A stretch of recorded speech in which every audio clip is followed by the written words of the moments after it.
बुद्धं शरणं गच्छामि संघं शरणं गच्छामि धम्मं शरणं गच्छामि।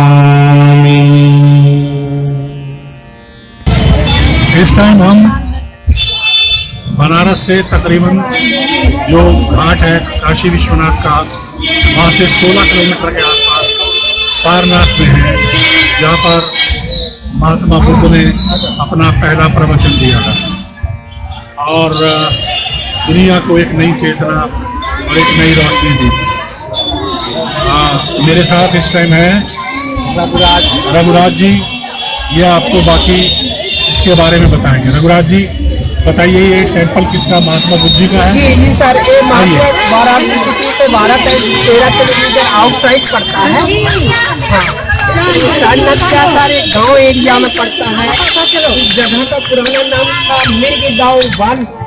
सारनाथ एक जंगल के रूप में था और दूसरा नाम पड़ा ऋषिपट्टन, जो ऋषि मुनि यहाँ पे वास करते थे। और तीसरा नाम पड़ा सारनाथ।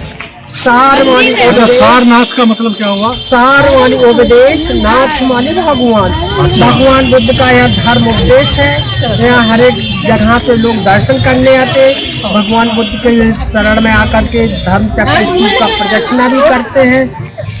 तो सर, जो आप मंदिर देख रहे हैं ना, तो सारनाथ का बुद्ध का मेन मंदिर दिखाओ। आराम से, इतनी तेजी से ना घुमाओ।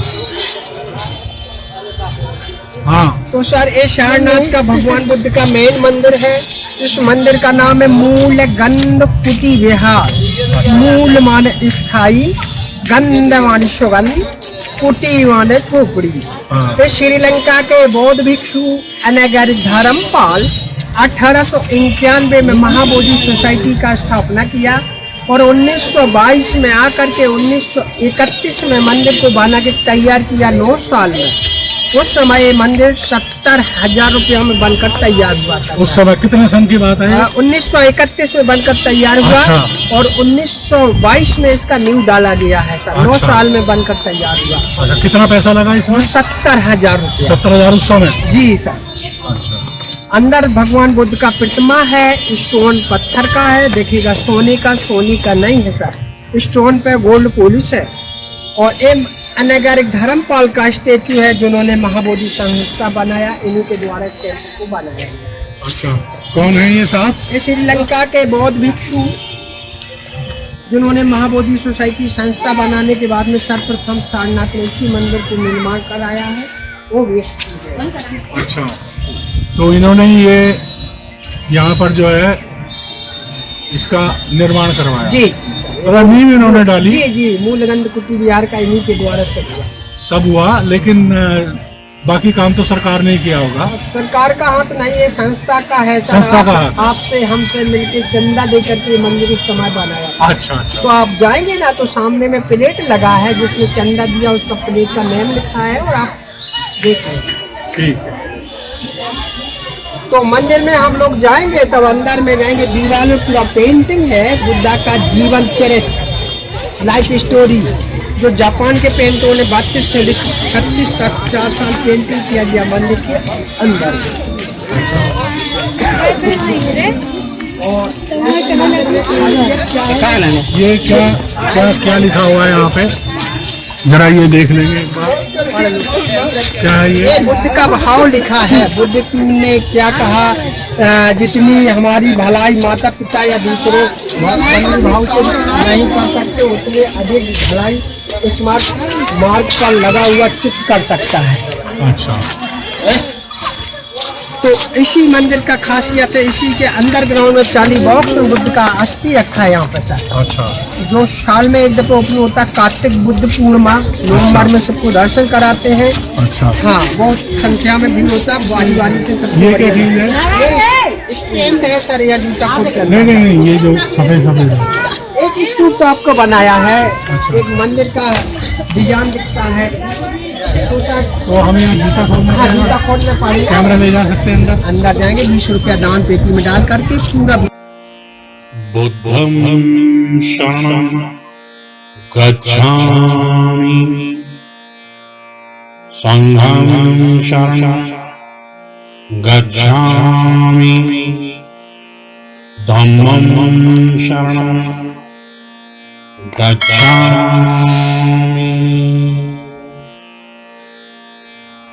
बुद्धं शरणं गच्छामि। ये महात्मा बुद्ध जी का मंदिर है, विश्वासिक मंदिर है और यहीं पर पहला उपदेश जहाँ दिया गया था वो भी मैं आपको दिखाऊंगा। आइए देखते हैं। बुद्धं शरणं गच्छामि संघं शरणं गच्छामि धम्मं शरणं गच्छामि। महात्मा बुद्ध जी का जो है स्टैचू है जिसमें वो मेडिटेशन की मुद्रा में है, ध्यान की मुद्रा में है और यहीं से उन्होंने दुनिया को अपने संदेश आगे भेजे थे और उसके बाद दुनिया में ये बौद्ध धर्म फैलता ही चला गया। आज कम से कम 161 देशों में ये बौद्ध धर्म स्थापित है। बुद्धं शरणं गच्छामि संघं शरणं गच्छामि धम्मं शरणं गच्छामि बुद्धं शरणं गच्छामि संघं शरणं। आप कहाँ से आए? तो आप बौद्ध धर्म को मानते हैं? अच्छा अच्छा, तो यहाँ पे आप सिर्फ दर्शन करने आए?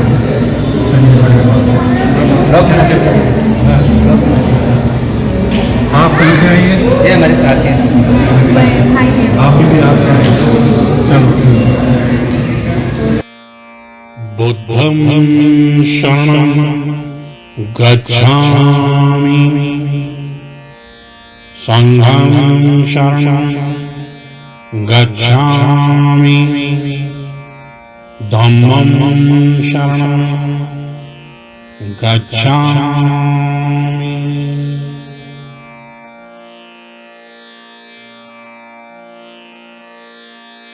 इधर में आप जो पीपल ट्री देख रहे हैं ना, हाँ इसी को बोलते हैं बोधि ट्री। अच्छा, ये वाला हाँ सर, ओरिजिनल दिखा दीजिए। ओरिजिनल पेड़ बोध गया बिहार में, जहाँ बुद्ध ने बैठकर तपस्या किया था, ज्ञान मिला।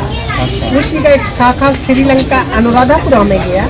अनुराधापुरम में सम्राट अशोक का बेटा और बेटी महेंद्र समित्रा एक दल प्रचार के लिए श्रीलंका ले गए। श्रीलंका से अनागारिक धर्मपाल जो 1931 में सारनाथ में लगाए पीपल। अच्छा, बुद्ध ने जो सारनाथ में धर्म उपदेश दिया, यहाँ 5 इसका मॉडल बनाया गया था। ये मॉडल बर्मा वालों ने बनाया 1988 में, जो श्रीलंका के अर्थ प्रशासन ने पूजा दिया ओपनिंग किया। तो 5 कपल वस्तु नेपाल के थे।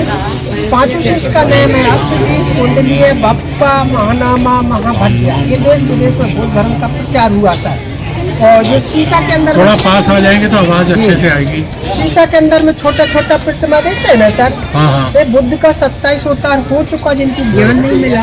28वां अवतार वो तो अंदर चल के देखेंगे। हाँ, वो तो- पहले मैं आपसे ये जानना चाहता हूँ, ये जो घंटा लगा हुआ है इसको बजाया जाता है या हाँ ऐसे सर, लगा है? ये जर्मनी से बनकर आया, 2005 में लगाया गया सर। इसका छोड़ने के बाद 3 किलोमीटर दूर तक जाता है। सुबह 4 बजे बजता पूजा होता है, शाम को 6:30 बजे बजता है, पूजा होता है। बजने के बाद में ओम की आवाज़ गूंजता है और अचानक बजने से लोग डर जाता है, इतना अच्छा आवाज़ गूंजता है इस घंटे का। ये तो डर क्यों जाते हैं जब इतने अच्छे? तो अचानक बजने से चौंक जाएंगे आप। अच्छा, चौंक जाते हैं। हाँ सर, आप कह रहे हो डर जाते हो, मेरे को तो डर लगा ही कि- जाते हैं चौंकने का मतलब। अच्छा। तो जैसे हम लोग माला जाप करते हैं ना सर, उसी तरह एक प्रदक्षिणा के तौर पे घुमाते हैं। प्रदक्षिणा का एक महत्व होता है, कोई महापुरुष इस जगह पर विचरण किया, उसका पदगुण हम ये जो है, एक मिनट, ये जो है ये क्या चीज़ है? ये सर घंटा है, श्रीलंका से आया, डोनेशन में यहाँ मंदिर में दिया गया है। अच्छा। तो ये जिसने दिया उसका लगा है, ये बजता नहीं, बजने के वही 1 घंटा बजता है। अच्छा, इसमें कुछ वहाँ की भाषा में श्रीलंका भाषा लिखा है। सिंगली भाषा जो है जी जी वो उसमें कुछ लिखा हुआ भी है, मालूम नहीं क्या है ये। 63 तो समझ में आ रहा है, बाकी समझ नहीं आ रहा कि क्या 300 समथिंग कुछ है। और ये बर्मा भाषा गेट में दिया गया है सर। अच्छा अच्छा जी, तो आप एक रोल लगा लीजिएगा सर, अच्छा ठीक और है। ये रोल लगा लीजिएगा, फिर आपको ये है क्या चीज? हाँ सर, ये बुद्ध ने जो धर्म उपदेश दिया ना सर, वही 5 शिष्य हैं जो कपिलवस्तु नेपाल के थे। बुद्धं शरणं ये बुद्ध ने जब उपदेश दिया था तो उनके 5 जो शिष्य थे नेपाल के, ये वो लोग हैं और बुद्ध यहाँ पर उनको उपदेश दे रहे हैं। और ये बहुत ही प्रसिद्ध और बहुत ही ज्ञानी लोग थे जो उनके शिष्य थे। उनको उन्होंने सैकड़ों साल पहले उपदेश दिया था। ये जो पेड़ दिखाया गया बोधि ट्री, इसके नीचे बैठकर ही ये उपदेश दिया गया था। आइए जरा इसको। संघं शरणं गच्छामि धम्मं शरणं गच्छामि बुद्धं शरणं गच्छामि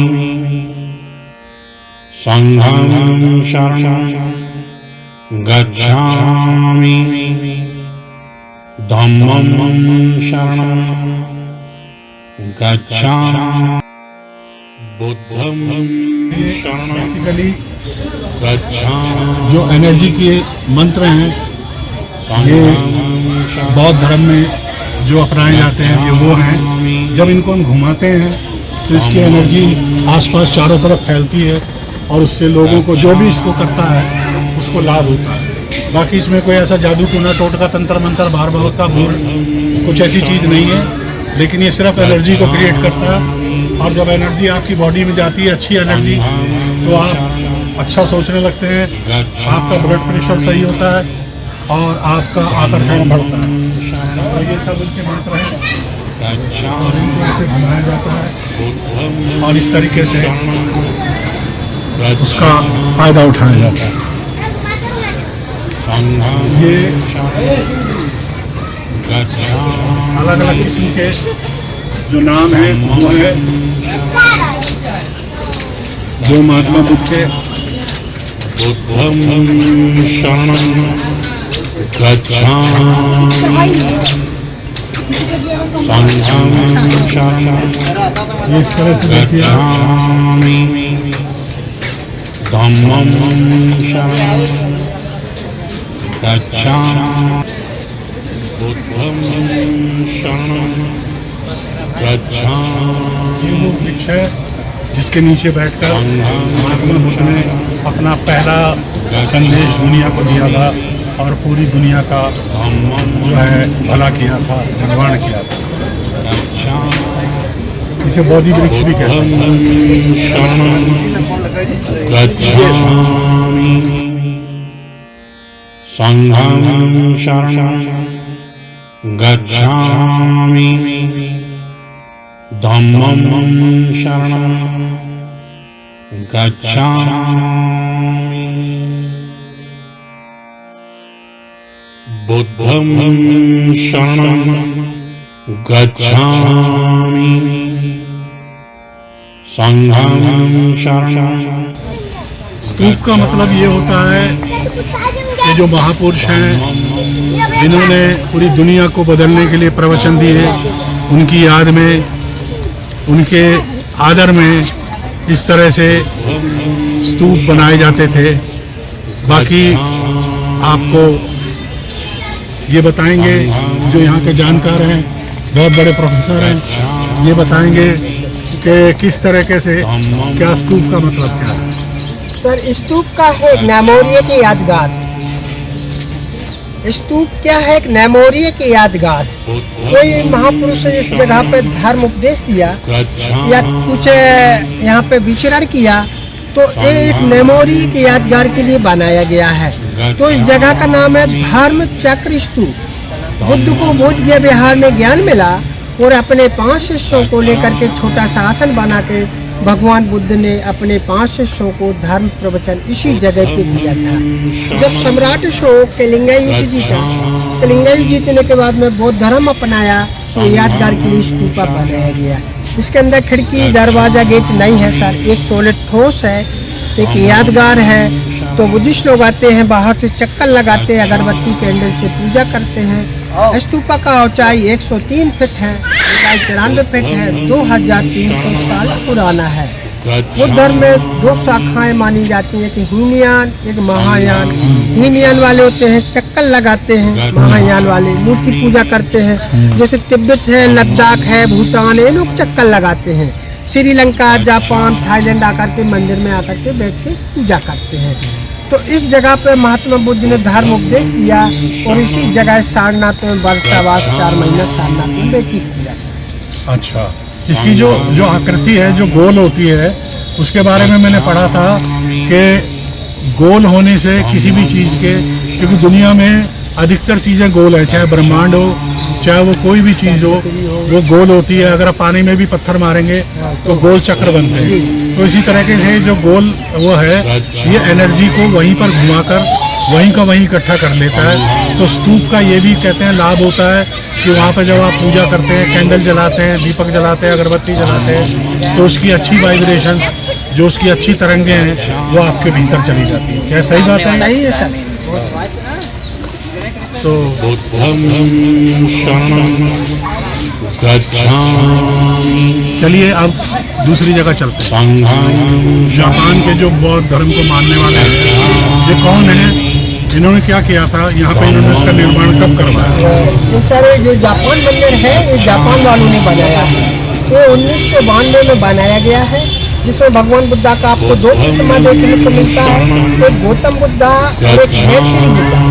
मैत्री माने आने वाले बुद्ध, भविष्य में जन्म ले सकते हो, सारनाथ में आ सकते हैं। इस आधार पर कल्पना करके जापान वालों ने 1992 में इस मंदिर को बनाने की तैयारी की। अच्छा, जैसे वो तिब्बत में जो लामा वगैरह आ रहे हैं बुद्धा, तो वो जिस पे चाइना कहता है कि नहीं ये बुद्धा है, तो ये वही चीज़ है क्या? हाँ, हो सकता है सर। इसी चीज़ को जैसे अपने दलाई लामा जी को बड़ा गुरु मानते हैं, उसके बाद छोटे आए तो कर्मापा जी बोलते हैं उनको भी भगवान का रूप लोग मानते हैं कि हमारा भी भगवान है। आइए चलते हैं। गच्छामि धम्मं शरणं गच्छामि बुद्धं शरणं गच्छामि संघं शरणं गच्छामि। ये कमल के फूल हैं, ये विशेष रूप से थाईलैंड से लाए गए हैं। उन्होंने ये मंदिर बनवाया है और महात्मा बुद्ध की जो है प्रशंसा में, उनके अनुग्रह में और उनके प्रेम में, उनके विचारों को आगे बढ़ाते हुए इसे एक अमूर्त रूप दिया है। तो ये एक पूरा तालाब है छोटा सा, जिसके अंदर कमल के फूल हैं। अभी तो फूल नहीं खिले हुए, लेकिन इसमें फूल खिलते हैं और बहुत ही सुंदर लगते हैं। आइए आगे देखते हैं। बुद्धं शरणं गच्छामि संघं शरणं गच्छामि धम्मं शरणं गच्छामि। अब हम देखेंगे कि ये जो इतनी बड़ी एक स्टैचू है, मूर्ति है महात्मा बुद्ध की, इसे थाईलैंड वालों ने निर्माण में कैसे सहयोग दिया। इसके बारे में ज़्यादा जानकारी के लिए हम फिर अपने जो जानकार हैं यहाँ के, उनसे बात करते हैं। तो सर जो प्रतिमा देख रहे हैं ना, जो बड़ा, वो 2010 में बनाया गया है यहाँ पे, और छोटे छोटे टुकड़ों से मूर्ति को इसी जगह बनाया गया है। तो ये थाईलैंड वालों ने बनाया, 2010 में इस मूर्ति का निर्माण हुआ है और इसमें आकर्षण का चीज बनाया है कि सारनाथ में जो पर्यटक लोग आते हैं तो इस मूर्ति में, इस मंदिर में जरूर भ्रमण करते हैं और देख करके जाते हैं। अच्छा, कितनी ऊंचाई होगी इस मूर्ति की? ये 84 फीट ऊंचा है सर। 84 फीट। जी, ये कब बनी है? 2010 में बनाया गया। 2010 में। जी। ये भी एक ट्रस्ट द्वारा, थाईलैंड के वहाँ के लोगों द्वारा बनाई गई है। थाईलैंड के लोगों ने बनाया है, कारीगर तो अपने थोड़ा उधर को चैनल रखा करो, आप इधर को घूम जाते हो। तो एक थाईलैंड वालों ने, इनका जो सहयोग था थाईलैंड का था, बनाने वाले कारीगर अपने इंडिया के थे, उन्होंने एक एक टुकड़ों से मूर्ति को तैयार करके बनाया। इसमें अंदाजन कितने टुकड़े लगे होंगे मूर्ति बनने में? मैंने सुना है इसमें कम से कम 12 लाख के तकरीबन टुकड़े लगे। और टुकड़ों के साथ तो इतना हमको गिनती नहीं किए हैं, इसलिए 84 फुट मूर्ति बनाया गया है। चलिए आइए आगे चलते हैं और बाकी उनका मुख्य मंदिर देखते हैं। चलिए आइए। आप देख रहे होंगे हमारे पीछे ये इधर जो है ये लाफिंग बुद्धा है। लाफिंग बुद्धा को बहुत ही सौभाग्य का प्रतीक माना गया है, इसीलिए लोग अपने घरों में लाफिंग बुद्धा रखते हैं। मैंने खुद भी लाफिंग बुद्धा अपने घर में रखा हुआ है और एक दूसरे को गिफ्ट भी करते हैं। तो ये बहुत ही सुंदर और बहुत ही भाग्यशाली का जो है एक चिन्ह माना जाता है, एक प्रतीक माना जाता है। आइए आगे चलते हैं। आप कहाँ से आए हैं? बंगाल से। बंगाल से। तो आप बुद्ध को मानते हैं? सब तो एक ही है। नहीं, सब एक है वो अलग बात है, लेकिन बुद्ध को आप अधिक प्रेम करते हैं। अच्छा, तो कितने वर्षों से बुद्ध के अनुयायी हैं एक तरह से आप? ये हो गया 10-12 साल से। उससे पहले आप किसको मानते थे? शंकर जी को मानते थे। तो ये भी तो शंकर जी हैं एक तरह से। सब एक ही है। तो आप भोले बंधन का भी आपने टी शर्ट पहना हुआ है और बुद्ध जी के दर्शन करने भी आए हैं। बहुत बढ़िया, बहुत बढ़िया। चलिए ठीक है।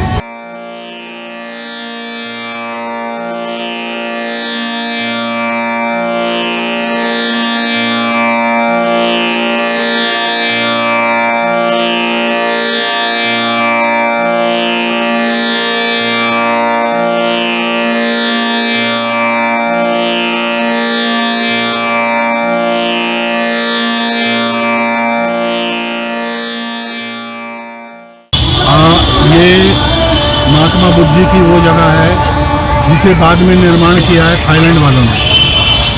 इसका वैसे कोई इतिहास से कोई जुड़ाव नहीं है, लेकिन एक ये भक्ति भाव है, एक ये आदर की भावना है जिसको उन्होंने थाईलैंड वालों ने प्रकट किया है।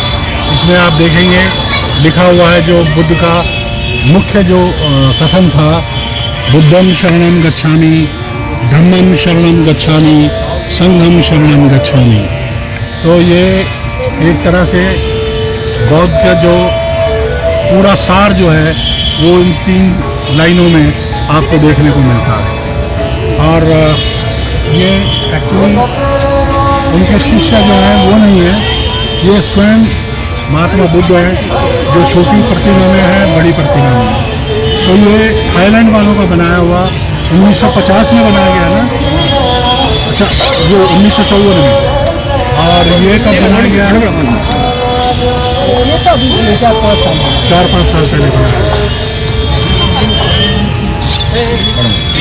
बुद्ध महाराज के बाबा जमाने में धर्म से व्यवस्थित हैं? धर्म से व्यवस्थित बुद्ध धर्म को मानते हैं या आप सिर्फ यहाँ घूमने हैं? मेरा तो हिंदी नहीं है, मेरा तो कर्नाटक है। अच्छा, आप कर्नाटक से आए हैं और महात्मा बुद्ध को तो जानते हैं और उनको मानते भी है। क्या नाम है आपका? लक्ष्मी। लक्ष्मी जी जो है कर्नाटका से हैं।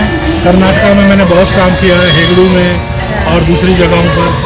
तो लेकिन भाषा वहाँ का मेरे को नहीं आता, लेकिन ये अच्छी बात है। मेरा पति क्या आएगा? अच्छा, इनको आता है। मेरा पति मेरा बेटा है। क्या नाम है आपका? मेरा नाम राम जी। राम जी आप ये बौद्ध धर्म को मानते हैं? आओ बेटा इधर आओ। बौद्ध धर्म को मानते हैं आप? तो क्या आपको अच्छाई लगती है इसमें धर्म में? मतलब धर्म तो सब अच्छे होते हैं, महात्मा बुद्ध के क्या सीखते हैं आप? बुद्ध से मालूम नहीं है, मैं हिंदू धर्म से। अच्छा, तो यहाँ सिर्फ घूमने आए हैं? अच्छा, तो बहुत से लोग ऐसे हैं यहाँ पर जो सिर्फ यहाँ घूमने आए हैं, उनका ऐसा कोई वो नहीं है कि वो उनके अनुयायी हों महात्मा बुद्ध के, या उनके जो विचार हैं उनके अनुयायी हों, लेकिन उनको प्यार सब करते हैं, उनकी इज्जत सब करते हैं, क्योंकि उन्होंने पूरी दुनिया में बिलीव करते हैं ये, और पूरी दुनिया में उन्होंने इसे फैलाया है। आपका कहाँ से है?